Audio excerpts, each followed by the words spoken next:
What's going on, everybody? Staff Sergeant Michael Eckert here. Today I'm going to be showing you my top 5 favorite exercises for doing more pull-ups.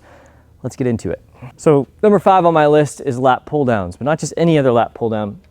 It's going to be lat pull-downs with your knees on the ground. The reason I do that is because if I were to lock my knees into here, it would subtract any core stabilization that I would need in order to simulate the pull-up. Obviously, I can't do more than my body weight on a kneeling lat pull down, but this is a supplemental exercise that will help you get stronger at doing more pull-ups, and it'll help simulate the pull-up as well.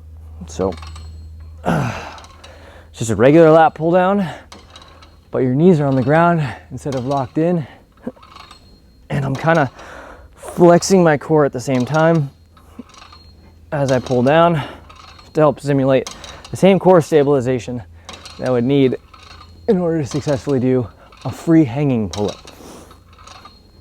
All right, so that's number 5. All right, so number 4 would be plate pulls.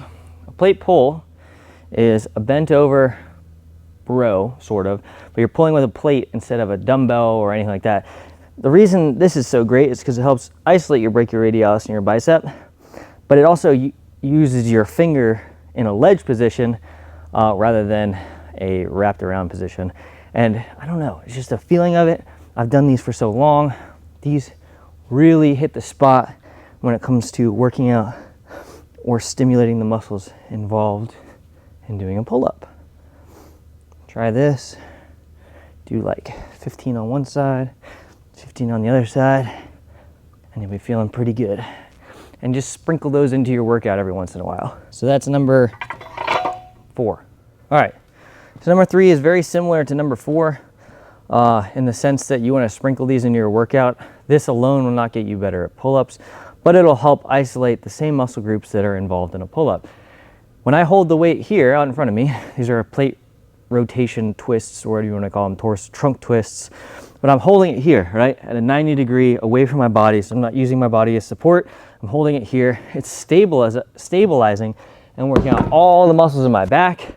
It's working out the beautiful brachioradialis and bicep here, and my forearms and grip strength at the same time. So really we're hitting every muscle group in a pull-up, and all we're doing is trunk rotations. Even your core is getting a little bit of a workout. And it just keeps the body in a nice neutral position. Really lights up all the muscles, stabilizers, everything involved in doing a pull-up. And that's why this is my number 3 exercise for increasing pull-up strength. All right, so number 2 is going to be more difficult for a lot of people, and that's why it's number 2, because it is so effective. And that is, you know what this is, right? 2 hands. Now imagine taking one of those hands off and having to hang with your body weight. This is called a single arm dead hang. And you want to be facing forward as long as you can. Don't let your body swing around and do all this weird stuff. You want to keep your body facing forward as long as you can, and then switch hands. And that is going to help create a lot of stabilization in your forearm, and you'll feel it as you're swinging. Because my body wants to rotate right now, and I'm preventing it from rotating. I'll pull up and I'll switch. Just hold, facing straight. You can switch. This is a 2-hand. You can even go to like a 2-hand failure at the end and drop. Single arm dead hangs, super simple, super effective, and that's why it's number 2. All right, so number 1, and if you know me by now, you already know what this is. It's gonna be pull-up negatives.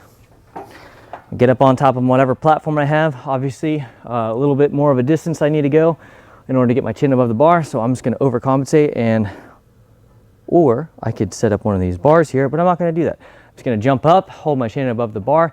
I want about a 1-second pause before I start lowering down. And the key with negatives is keeping that consistent speed the whole way down. You wanna keep it consistent, okay? Do not let yourself go from the top to 90 degrees and then down, because that window that you drop is your weak spot, and that's what we're trying to target here. I know it sucks, I know it doesn't feel good, but that's why negatives are so effective, because it shows you exactly where you're weak and exactly what you need to work on. So you just need to push through and keep doing them.